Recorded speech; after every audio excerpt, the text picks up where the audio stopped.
Yes, Tia Mowry. Yes. Talking to your assistant, she said Mowry, and I was like, I have been saying Howard all the time. Because you know what? I think we just want the wow in there. I know. Your wow factor. Oh, that's so sweet. You're so sweet. I mean, all these women, and Nikki and Simona made it clear in the introduction, we have been following you on your career journey, on your life journey, on your motherhood, on your love journey, all these things for decades, it seems like. Go ahead. Yeah. No, please go ahead, Tia. It's when you said decades, it's crazy. I mean, to think back, I started in this industry since I was 14 years old, and I'm still going. I'm just very grateful and appreciative to just be here and be able to talk to all of these incredible moms. So you've been representing Black Girl Magic before we knew to call it Black Girl Magic, you and your sister, and it's just such an honor to have you here. And I want to jump really right into it. Speaking of Black Girl Magic and joy, you are a huge proponent. You say on your Instagram all the time, I choose joy. Yes. Ma'am, how do you do that? How do you do it? Tell us, especially in this time. I learned at a very young age that, life is going to be like this, right? It's like a roller coaster. I can choose to focus on all of the crazy negative things that are going on in my life, because we all do have them. Or I could choose to focus on all of the good things that are, going on in my life. And I believe that life is short. You know what I mean? So with that said, I really meditate and prioritize, and just really, as I'm saying this, look how the sun is like coming in. It's like a halo. I really, just really meditate and focus on all of the positive, and focus on appreciation and focus on gratitude. And I feel like where there's appreciation and joy, things flow, right? And like I said, I learned that at such a young age, and it's become a part of me. It's become a part of just my personality and who I am now. Trust me, I have my moments where I have to be reminded. But I had watched this video a few days ago. Some friends sent it to me, and it was this woman. I think she was on some sort of, I think it was America's Got Talent, and she's struggling with cancer. And she said, we shouldn't wait until things are going great to be happy. Yes. Right? Because like I said, if that's the case, then you're never going to be living in your purpose or in your joy, because life is like this. So I'd rather choose joy. I love it.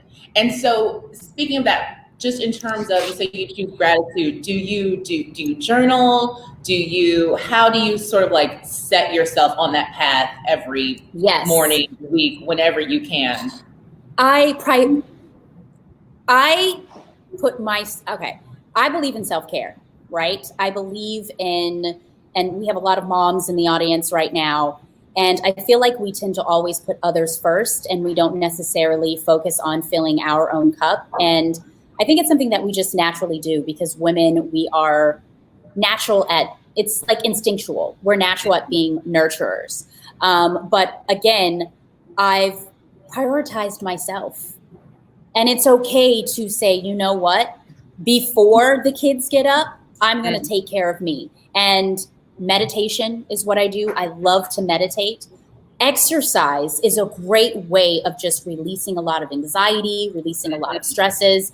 Those endorphins kick in, and you just feel like you are ready to tackle the day. And, waking up early in the morning to exercise, I used to be like, oh my gosh, I'm so tired. But I started to realize that I never regretted it. So I may feel like I don't want to move or, don't want to tap in. But once I do, I feel amazing and I feel great. And then I tend to focus on that, right? Which is focusing on, wow, okay, I may not feel great right now to exercise. I'm tired, but I'm going to focus on how I'm going to feel afterwards.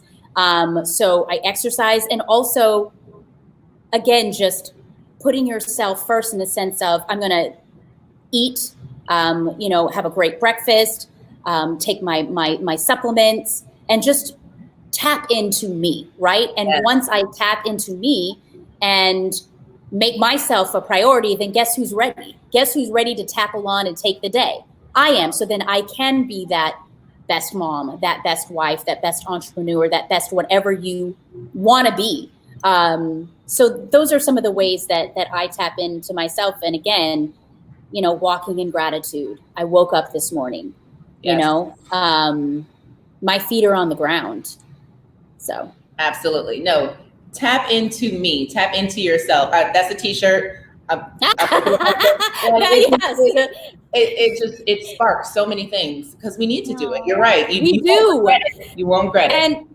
And the thing is, I get it. I understand. I saw it with my mom. You know what I mean? When you have a household and with kids and you have so many responsibilities, you feel so overwhelmed, right? But when you start to, like I said, focus on you and make sure you're getting that, good night's rest, making sure that you're eating the proper foods, you really start to feel good about yourself. And when you feel good about yourself, you're ready. You're ready to take on the day. I love that. Thank you. Yes. I know people are taking notes. I know folks wrote that. And you talk about the roller coaster, right? And you've been so open and honest. Thank you for that.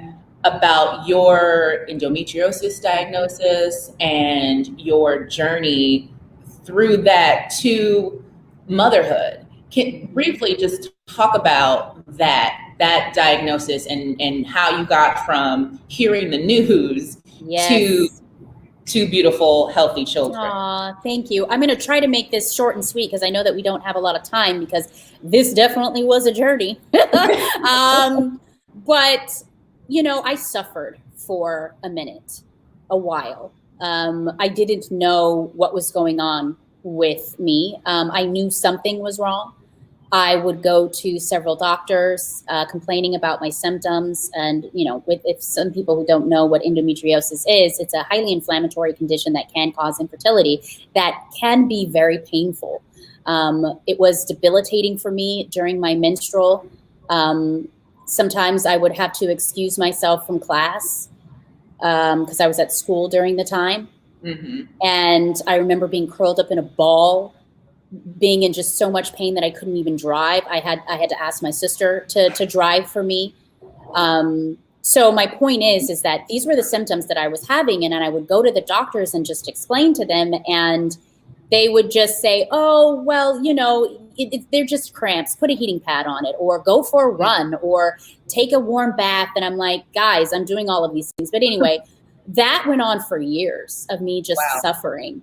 But I never gave up. I became an advocate for myself and my health. And I want to encourage everyone, who's listening right now, if something is wrong, listen to your gut. You know yourself more than anyone. And if one doctor denies you, move on to the next. Yes. And that's exactly what I did. And I ended up sitting down with an incredible doctor. She's an African-American woman, a Harvard graduate. And I literally just sat in her office for about 5 minutes. And she told me what I had. She did say I needed to have surgery to get the proper diagnosis because I have to go in and see the scar tissue and all of that. I did that. After the first surgery, my symptoms did go away for a minute, but I was quickly reminded that this is something that just does not go away. And I ended up having to do a second surgery. I was put on painkillers. I was on birth control because I said sometimes that could help. But nothing was helping. And then after the second surgery, I was going to have a third one. And then my doctor was like, look, if you want to continue this, she said, if you don't want to have a third surgery, you're going to have to change your lifestyle. Wow. And I was like, whoa, like, what do you mean? You're putting this back in my responsibility? Wait, so you're saying, okay. But I'm so grateful that she did that, and she wasn't just putting it on her because doctors, surgery, money. She was like, "Look, I care for you, and if you don't want to continue down this path of surgery after surgery after surgery, you're going to have to change your lifestyle." So, long story short, I dove into that. I started to do research. I was She told me, the first thing that she told me, she talked about how certain foods can cause symptoms or suppress your symptoms in your body. And I was like, what? What do you mean? And so I learned about how food can be medicine. I had never known that. I never knew that what I was eating, you mean those Cheetos, those fire hot Cheetos that I eat every 2 days? I shouldn't be doing that. And, I'm in my 20s. So I'm not thinking about health and wellness. That's what you think about when you're in your 50s or your 60s, Boy, was I wrong. So I, did some research. I started to meet with some people who had written books about health and wellness and food and dieting and all of that. I started taking my supplements. I started exercising, doing yoga, meditating, and I saw a huge shift in my health. I was also suffering from eczema. When I sat in that office, that doctor's office with my doctor, not only was I complaining about endometriosis, I was complaining about migraines, and my hands were peeling. Like how a snake sheds skin? My hands were, I was like, what is going on with me? My body was inflamed. So anyway, I went on this journey. I started eating healthier, alternatives. And then I was able to get pregnant. And when I told my, when this first started, Corey was my boyfriend, but then, it was depressing to know that there was a possibility that I couldn't have kids. And so I was very determined to not allow this diagnosis to define my future. And so I told my doctor, Corey and I, we ended up, getting married and we wanted, to have kids. And I ended up getting pregnant. And my doctor, the first thing that she said when I told her, I said, I'm pregnant. She said, Tia, it was because of that diet. It was because of your change in your lifestyle. I mean, this is somebody that's been in my uterus 2 times. And, she was able to tell me that. And so from then on, I said, I cannot keep this to myself. I have got to share my story and inspire other people. That's incredible. Just, you said so much, but I mean, the gems of advocating for yourself, right? And making sure, oh, you gave me a no, I'm going to go to this other place. And then also, what a gift, this doctor, this Black woman doctor, putting your health in your hands, right? Yeah. Telling you have the power. You have the power to change this. And exactly that. If you really think about that, like you said, that's very impactful, because if you really think about that, growing up, it was the doctor will fix you. You know what I mean? You go to the doctor to fix you. And yes, she helped in many ways, but she put that responsibility back in my hand. And, I have a supplement line called Answer, and the tagline is, you are the answer. And that's why I felt that it was important to put that in the tagline, because it puts the responsibility back to you. And like I said, we all are born with underlying health conditions, right? But that doesn't mean that we have to be married to them. That doesn't mean that, we don't have the ability to take control and to take charge of your circumstance. Don't let it just, run you over and make you feel like your life is over. So no, that's so impactful. Just knowing that you have the power, right? You have the power to change your life. That's incredible. You also talked about not wanting to keep this to yourself, right? And you've said that it was a bit of a struggle at first to sort of tell everyone what was going on with you. How did you get over? Because again, that's what we're doing here at the Momference, is sharing our stories, and the stories that are the joyful ones and the stories that are, tough. How did you get to that point to where you're like, you know what, I have to tell the good news. I have to spread the gospel about it. What got you there? Well, it was hard because of vulnerability, right? And especially when you're a woman, seeing yourself as, sharing to the world that something is, that you're challenging, challenged, right? It's not something that you want to scream at the mountaintop saying, oh yeah, here I am. So what made me say, or the shift, why that shift happened was I knew, because I was asking why me, right? I was going, why me? Why is this happening to me? But then I said, you know what? Now I know why me. Because again, this is about purpose. This is about being purposeful. This is about inspiring. I've noticed that I tend to do that as a person. I take my pain and I don't let my pain define me. Yes, it's a challenge, but I try to look at that pain, fear, whatever it is, in the eye and change the projection of that. And so I said, you know what? I'm going to use this and I'm going to inspire other people. And how do I do that? By telling my story. How do I do that? By showing your vulnerabilities, being your authentic self. And I am so happy I did. And I never, ever thought that I would be where I am today, sharing this and helping so many women, because at the time, nobody talked about endometriosis. No. I didn't even know what it was. When she told me, I was like, huh? Like, what are you talking about? What is that? But realizing that it affects so many women. And then I remember when I sat down in her office, she was like, Tia, you're the, I don't know if prototype is the word, but she said, you are right where, you're the patient. I was in my 20s, African-American, Black, and so that's when I said, wow, thank God, I have this incredible Black doctor that understands and was looking at that, because it was right in front of, everyone's face, but many people didn't really know about it, or even check to see if that's what I had. So my point is that, sharing my story, I was able to help inspire. And people don't understand, like, as I'm inspiring you, I'm also inspiring myself. So it's this, amazing relationship. Inspiring and educating, like you said. Most people hadn't ever heard of endometriosis. Yes. And I think you've talked about this when it comes to Black women and the Black community. Doctors don't listen, right? And we've seen it when we're talking about maternal health outcomes. When it came to your birth story, low battery, sorry. Oh, okay. Sorry, go ahead. Sorry, my computer was just low battery. Sorry, I don't want this conversation to shut off. But yeah, it's just low battery.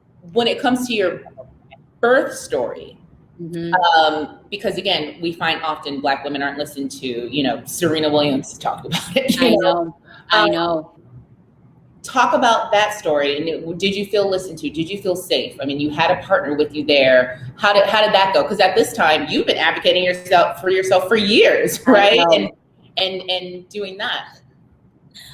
So I have to say that I was very blessed, because my doctor referred me to an incredible gynecologist, because she was no longer a gynecologist. She, right after she diagnosed me, and I was so sad, because I was looking forward to her, delivering my babies and having that trust factor there. Yes. But she said, I'm no longer going to be, delivering babies. She was going into cosmetic surgery or something like that. And I was like, damn. But she referred me to an incredible doctor who is not Black. She's white, but she's wonderful. And, I had a great experience with my birth, and thank God. But my friends, I have friends that did not. And I have a very, very close friend. We were pregnant actually at the same time with Cairo. I was pregnant with Cairo, and she was pregnant with her baby girl. And right after I had Cairo, I realized that I hadn't spoken to her, right? Because when you're close to your birth, you're like, it's all you and the baby. And I was like, man, I haven't spoken to my friend. And so I ended up texting her, and I was like, she should have had the baby by now, because we are due around the same. She lost her baby. And she told me her story about how she lost her baby. And it was because of negligence. We're around the same age. Because of our age, we're both high risk. And when you're high risk, you're supposed to, be seen more often, get extra care, be seen even on a weekly basis towards the end, sometimes twice out of the week towards the end of your pregnancy. And that was all happening with me. And they weren't doing that with her. And her baby's amniotic fluid was gone. And so her baby died at full term. And she, she believed it was because, and I believe it was because of, not the proper attention and the proper care. But even past that, I have friends, my really, really good friend, she's considered family to me. I've known her since she was 5 years old. She was diagnosed with breast cancer at the age of 27, but she had to advocate for herself. She had a lump and everything in her right breast. She lost 15 pounds. She was fatigued, tired. She just wasn't feeling well. Went into the doctor's office, told them what her symptoms were, did an ultrasound or whatever on her breast. And they said, oh, come back in 6 months. She said, I am not coming back in 6 months. I demand you do a biopsy on me. Right. Finally, they ended up doing it. She had cancer, breast cancer, at the age of 27, and it had already spread to her lymphs. And we believe, and her, that if she would have listened to the doctor's negligence, she would not be here, because she actually had to have her right breast removed. So my point is I have too many stories of African-American women who are my friends, including my journey with endometriosis, right, where their symptoms and just their care, we're not taken seriously. And that's a problem. That's a huge problem. And I feel like transitioning obviously into Answer, right? Mm-hmm. That's the problem. You have the answer, is this idea of us having to fight for ourselves, mm-hmm, on a regular mm-hmm basis. And it's hard work and it's exhausting. But I think what you're doing, which is so incredible, is educating and letting us know we can take the power into our own hands. We can do this. Yes. Let's talk about Answer, because you talked about it a little bit at the beginning of this conversation, about how you came up with Answer. And when it comes to Black women, you've spoken about this, we're left out of this self-care conversation, right? Yes, we are. A gap. Talk about that and how Answer is fighting for us. Well, Answer was basically birthed because of my own personal wellness journey. That journey that I had mentioned at the beginning of this conversation, trying to find the proper diagnosis. Once I found it, I was headed in the right direction, which was taking care of myself and looking at the importance of putting myself first. Self-care. We have a hashtag at Answer Self-Care isn't selfish, but on this journey, again, I, meditated, I was doing yoga, I was taking my supplements. Even today, supplements, it's such an important component to my wellness and to my health. I saw that shift in my wellness. I was able to have 2 amazing, beautiful children. I no longer I'm not experiencing eczema symptoms. I cannot tell you when the last time I had a migraine. Thank God. But my point is that I saw a huge shift in my wellness. And I knew that it was because of what I was doing.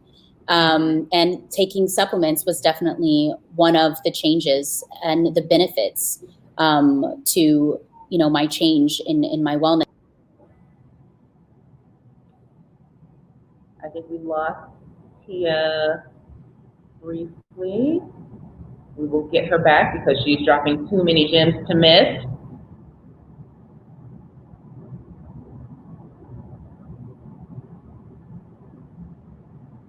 We're going to stand by. Tia is coming back to us, guys. She's absolutely coming back. But I hope everyone has been writing down all of the jewels she's been giving us so far about advocating for yourself, about fighting for your health, about taking the power of your health into your own hands. She's giving us some great stuff, guys. Yeah, she's coming back soon. I see. Fabulous Simona. Yes. Then bye. All right. She is coming back. She is coming back. Conversation is great.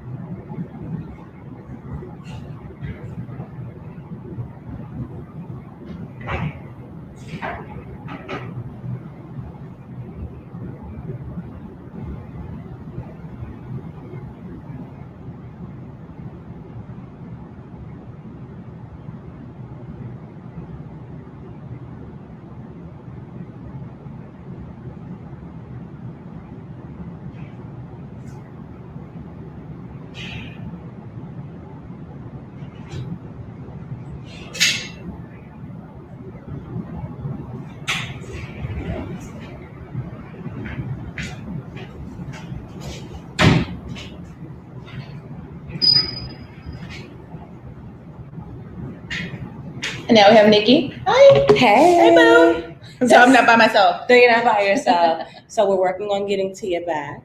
But in the meantime, I mean, you're doing such a great job moderating that conversation. Oh, and I'm loving the topics and about talking about Answer and how supplements and food and everything contributes to like healthy living. Do you take supplements? Are you I don't, but I'm going to start. Uh-huh. No, listen, she's inspiring me. One, I'm going to start trying to wake up early. I'm a 5 a.m. girl. I try to be. I try to be a 5 a.m. girl. But it's funny that you said you stopped taking supplements because we took them when we were pregnant. Everybody takes their prenatals, and then after the pregnancy, you're like, okay, I'm done taking my vitamins. That is so true. Isn't that awful? That is so true. You're like, oh, Tia's I'm taking them for the baby, but not for me. myself. Oh. And I can't wait to actually try Answers. Tia is I have Answers. This is so why. good. This is how I know I'm me and Tia are like-minded. You're like, we're besties in my head. You know why? Why? My laptop died. Her laptop died? Oh yeah. Well, Simone, we just said she's always 1%. Always I'm always 1%. on 1%, and Ma'am. I am the person that will make your whole conference stop because my laptop died. It's okay. She's powering it up. Okay. And we'll be back. But yes, you need to get some Answer because I have Answer. I love it. I bought them during the pandemic, actually. Oh, really? What do you love? Which ones do you like? I don't even remember the one. Tell me the It's Nikki. It's the total, whatever the total body. I don't do like the hair and nails or anything. Okay. But I take them. I feel energized. I love them. But here's what I'm very interested in. You said you're a 5 a.m. person. I try to be. How does that work? I go to sleep at 10 o'clock. Wow. I go to bed at 10. That's why when they text me. She has a strict bedtime. She is part of like the 5 a.m. I am club. part of the 5 a.m. club. If you text me at 10:15, I'm asleep. Wow. Because there's no way that you can be up at 5 a.m., get your workout in, do your devotions, do all the things, and then be up scrolling IG at midnight. It's not going to work. It's not going to work. So, first of all, that's very loud. It's loud. That's because loud. That's what we're doing. That's very loud. Talking about scrolling IG at midnight. Yes, that is me. I read a book that actually says specifically that if you want to like improve the quality of your life, go to sleep at 10. Okay. Stop scrolling Instagram late at night because there's nothing on the gram that you need to see, but you do need your rest. Okay, I'm with you.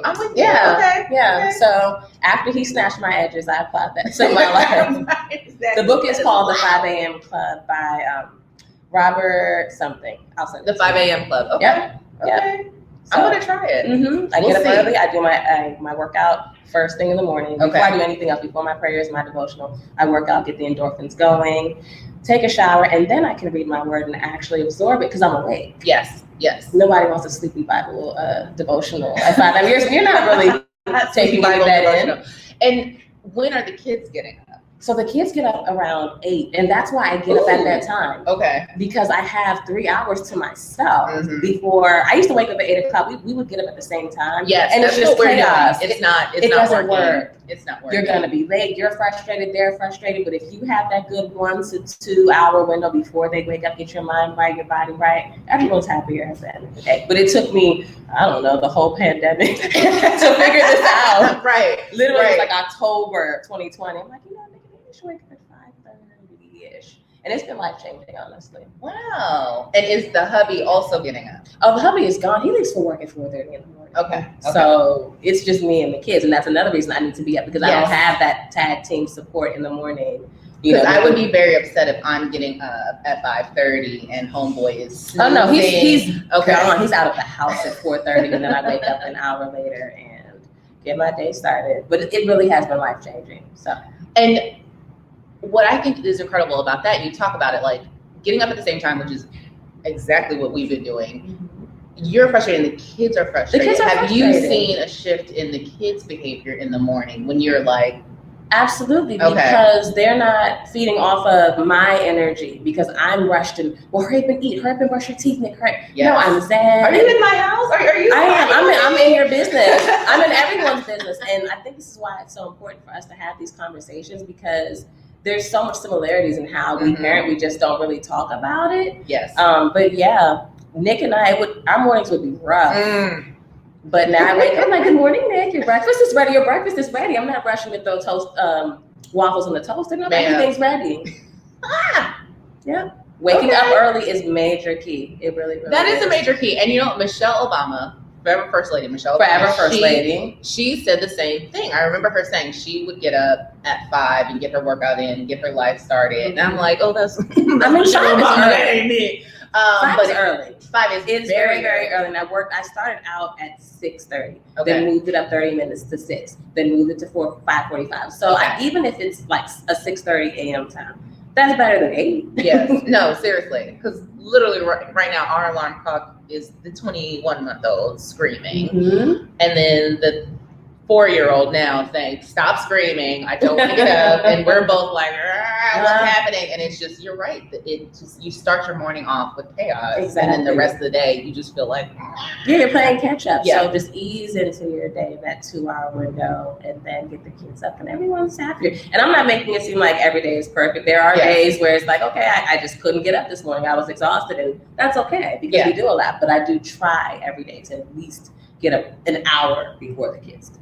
Okay, I'm doing this. I'm doing this. You can start, not tomorrow. We're on vacation. So we'll start that next week when we return. Yes. No, I'm going to start it. I'm going to document and see how this is going. Because we always say we're going to do it and then we don't. That's that. I'm going to send you the link to this book, because he really snatched my edges. I'm like, Nick, if you're trying to get to the next level in life, you need to apply everything that this man.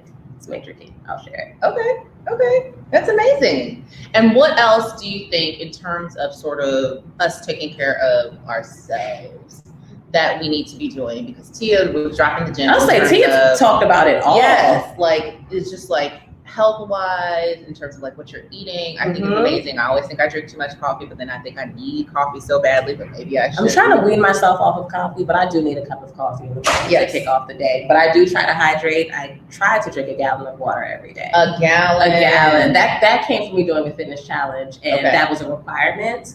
But I mean, it flushes your system, flushes all the toxins, makes your skin glowing and beautiful. And it is glowing, my dear. Thank you. It is glowing. So it's yours.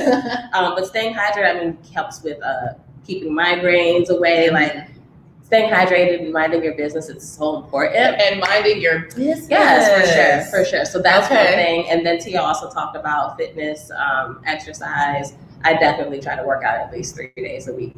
I don't want to repeat all of the gems that she shared, but I really do kind of adhere to the same frame that she does. No, that makes a lot of sense. I think we think about our physical health, but we don't think about how our physical health impacts everything into our mental health. Absolutely. Too, right? After I had Faye, I did struggle with postpartum depression. And before having Faye, I was very active. And then I just couldn't shake the mood. So I wasn't as physical, and it affected me so much. And then once I started working out again, I saw a change in my mood immediately. Yeah. So a good mood booster, probably better than a glass of wine, even though you can still have a glass of wine. Yeah, you work out, eat clean during the day, and then have your wine at the end of the day. Right, no. It's balance. No, that is balance. Yeah, I like that. Yeah. It makes complete sense. Yes.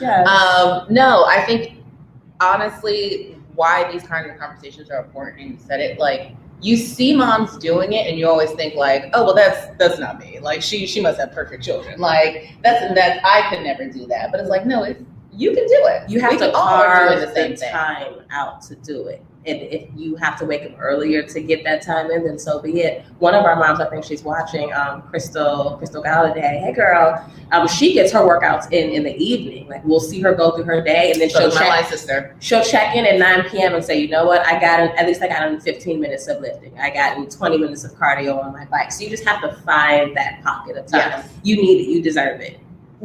You deserve it. You deserve it. I think if we start thinking about it's the same way they talk about money and savings, like paying yourself. Yes. It is the same sort of concept. Like you deserve it, as opposed to seeing it as, and Tia talked about this, sort of like switching your perspective on things. As opposed to seeing it as like, oh, now I gotta go work out. Oh, another thing I gotta check. I was like, no, I'm like tapping into me. I'm tapping into, my savings account of how I can help these children not drive me crazy. Yes.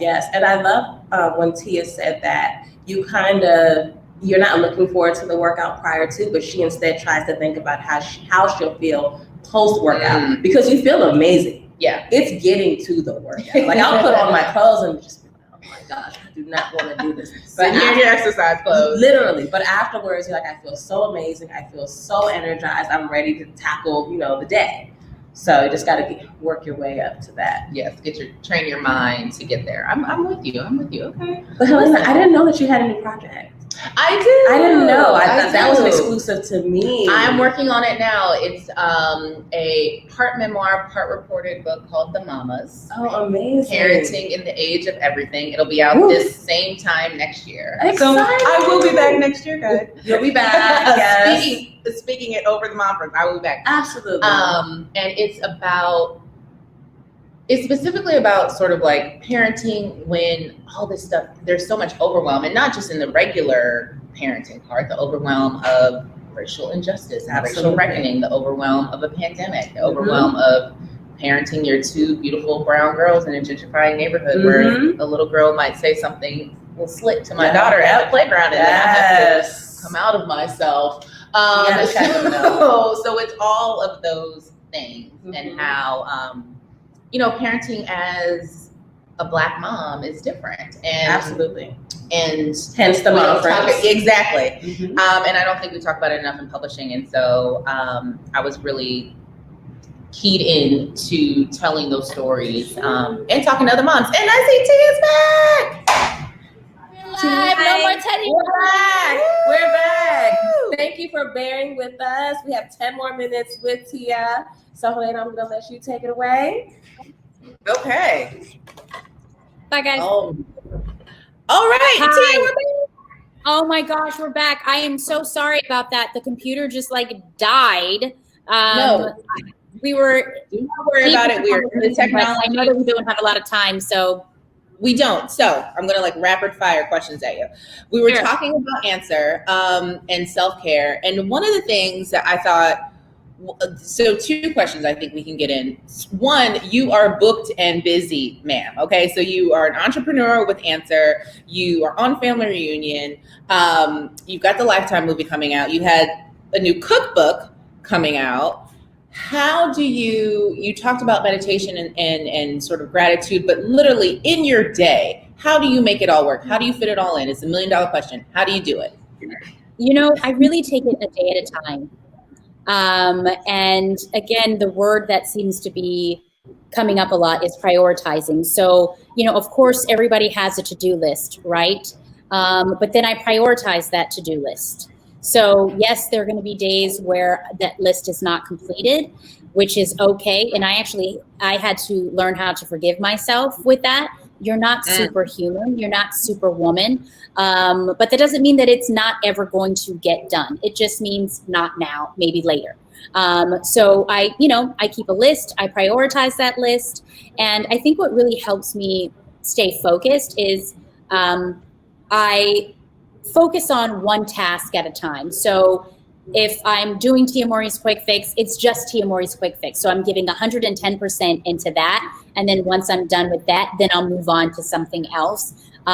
Because again, yes, it's a lot. I'm doing a lot, but it has to be enjoyable, right? And I also want to give all of my attention to whatever project that I'm doing. So when I'm doing family reunion, it's about family reunion. When I'm doing the cookbook, it's about the cookbook. When I'm doing Quick Fix, it's about Quick Fix. So it's just prioritizing. I love that. It's just busting up the myth of multitasking, right? There is no multitasking. One task at a time. No, I love that. Another thing I thought was really interesting, you talked about it on social media, is therapy. And you said you were not the therapy girl. You were not sold on therapy at first, but now you are a convert. Tell us why, and just share with us, before we have to go, a couple of the gems that you've been learning in your practice. You know, I feel like this is really important, especially with this audience. I don't know if anybody could relate in any kind of way, or maybe I could sway somebody into understanding the importance of therapy. You know, growing up, I grew up in a very religious household. You know, my grandmother, she was an evangelist. My mother is now moving into evangelism.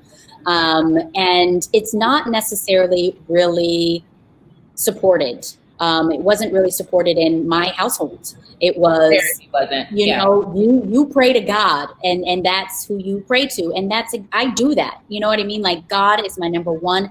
I go to God, I ask God for help, and I pray.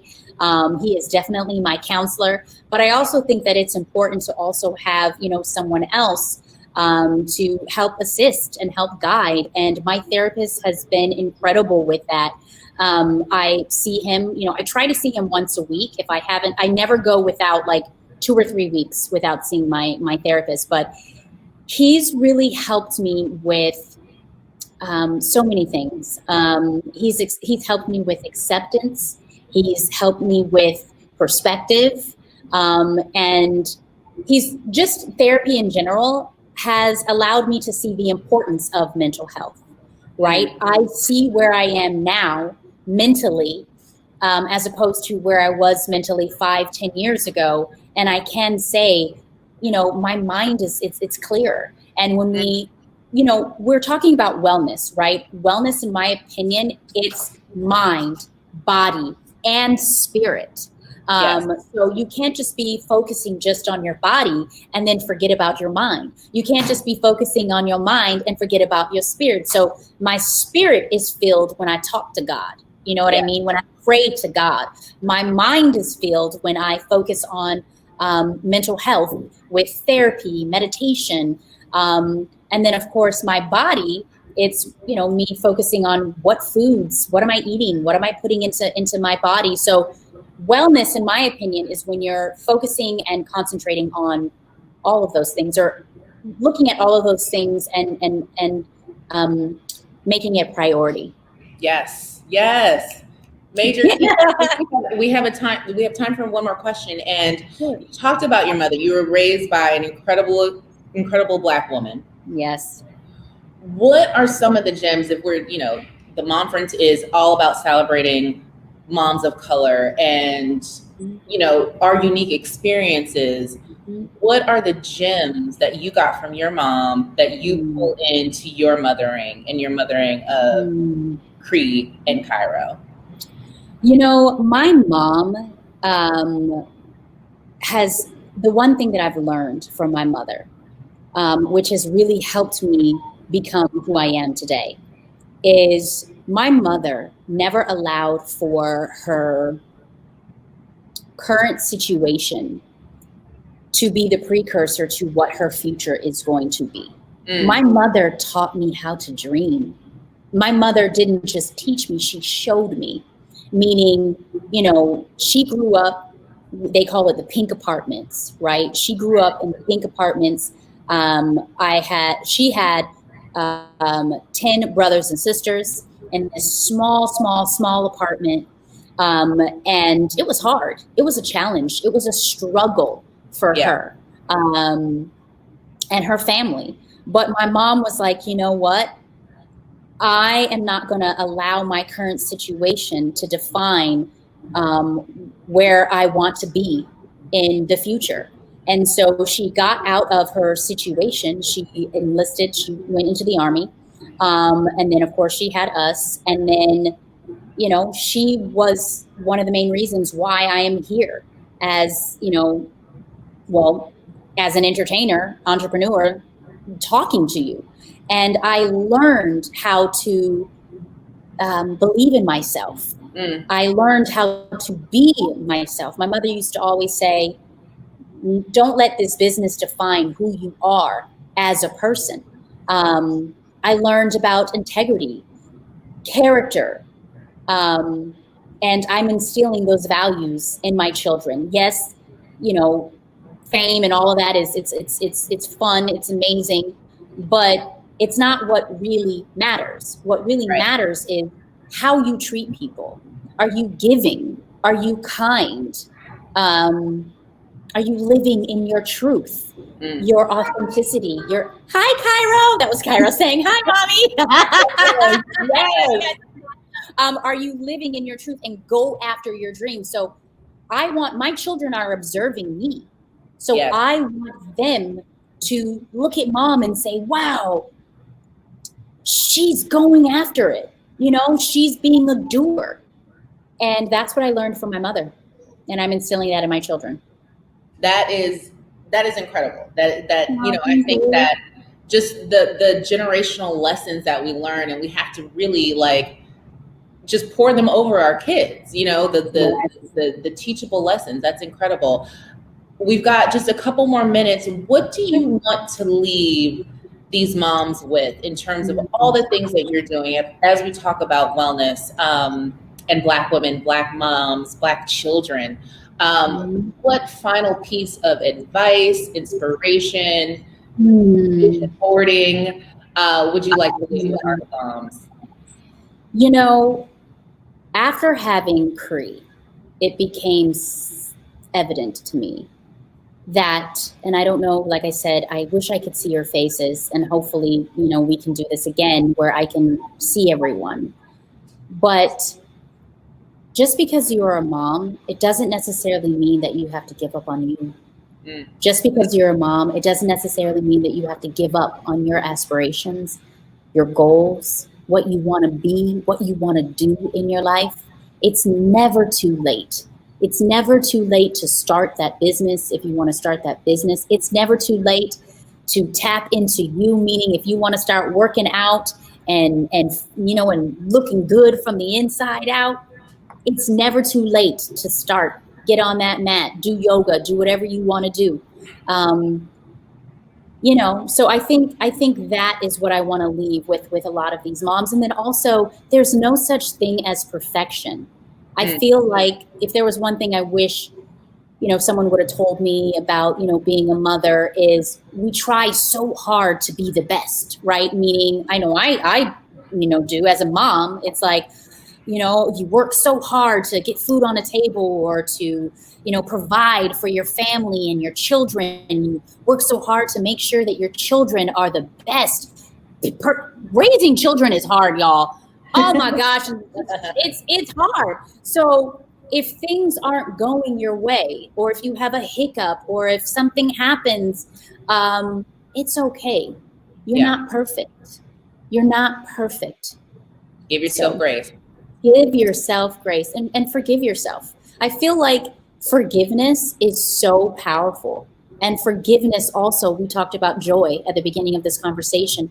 That's another thing that I focus on. Forgiveness will give you joy, no matter what you're doing, no matter where that forgiveness needs to be, it will give you peace.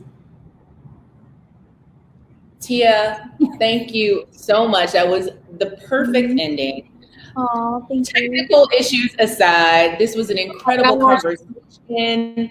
Thank you so much, Tia. You shared just so much of your life that you do on social media and gave us even more to this incredible crowd.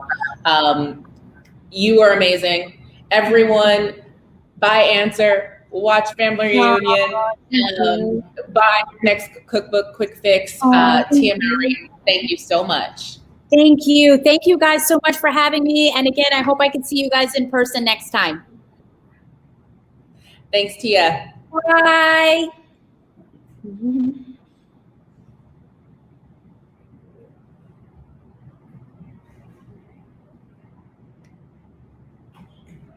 All right.